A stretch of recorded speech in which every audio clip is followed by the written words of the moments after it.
একটি কোলাহলপূর্ণ শহরে অবস্থিত একটি আরামদায়ক ছোট্ট বাড়িতে থাকত সারফারাজ এবং তৌসি, দুই ভাইবোন টিভি দেখার জন্য সময় ভাগাভাগি করে টিভি দেখত এবং অনুষ্ঠানগুলিতে খুব আলাদা মজা ছিল। সারফারাজ, বড় ভাই, গেমিং নিয়ে উৎসাহী ছিলেন, যিনি একটি গেমিং ভিডিও মিস করতে চাইত না।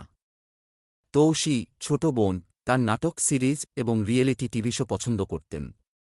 তাদের বিরোধপূর্ণ টিভি পছন্দগুলি প্রায়শই তাদের সীমিত স্ক্রিন সময়ের মধ্যে কী দেখবে সে সম্পর্কে উৎসাহী তর্কের দিকে পরিচালিত করে। এক রৌদ্রোজ্জ্বল বিকেলে তৌসির প্রিয় নাটক সিরিজের সমাপনী হিসাবে একই সময়ে একটি বহুল প্রত্যাশিত গেমিং ভিডিও দেখার কথা ছিল।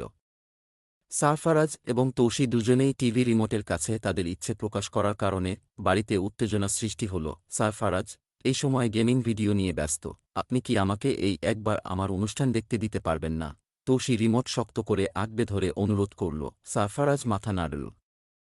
তৌসি, এই ভিডিওটা খুবই মজার। আমি এই ভিডিওটা দেখছি। আমি এটা মিস করতে পারব না। তারা একে অপরের দিকে তাকালো, পিছিয়ে যেতে রাজি নয়। তাদের বাবা মা, যারা এই ঝগড়াবিবাদে অভ্যস্ত ছিল, তারা সিদ্ধান্ত নিয়েছিল যে ভাইবোনদের আপোস করার উপায় খুঁজে বের করার সময় এসেছে। তাদের মা একটি পরামর্শ নিয়ে এগিয়ে আসেন। কেন তোমরা উভয়ে একটি সঠিক সমাধান নিয়ে আসছ না? হয়তো পালাক্রমে স্ক্রিন টাইম শেয়ার করার উপায় খুঁজে নাও। মনে রাখবে, একে অপরের স্বার্থের প্রতি বিবেচনা করা খুবই গুরুত্বপূর্ণ। সারফারাজ এবং তৌসি একসাথে জড়ান, চিন্তাভাবনা করে।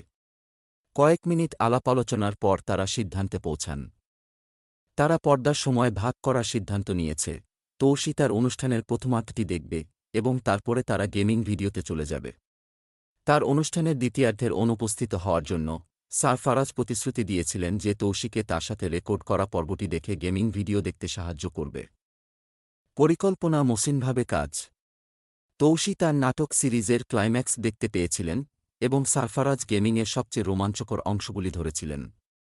তারা দুজনেই বুঝতে পেরেছিল যে আপোস করা ততটা কঠিন নয় যতটা তারা ভেবেছিল। সন্ধ্যা গড়াতে গড়াতে ঘরটা হাসি আনন্দে ভরে উঠল। তৌসি তার অনুষ্ঠানের প্লট টুইস্টগুলি সারফারাজের কাছে বর্ণনা করেছিলেন, যিনি মনোযোগ দিয়ে শুনেছিলেন, এবং সারফারাজ গেমিংয়ের পেরেক কামড়ানো মুহূর্তগুলি তৌসির কাছে বর্ণনা করেছিলেন, যিনি উৎসাহের সাথে মাথা নাড়লেন। সেই দিন থেকে সারফারাজ এবং তৌসি একে অপরের টিভি দেখার পছন্দকে সম্মান করতে শিখেছে এবং প্রায়শই তাদের স্ক্রিন টাইম শেয়ার করার জন্য সৃজনশীল উপায় খুঁজে পেয়েছে।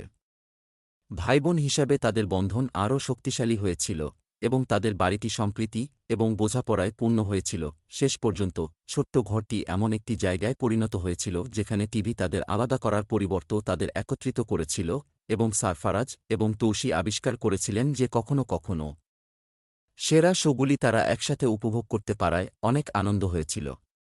ধন্যবাদ। গল্প লেখক এবং কন্টেন্ট ক্রিয়েটর ইঞ্জিনিয়ার তারেক।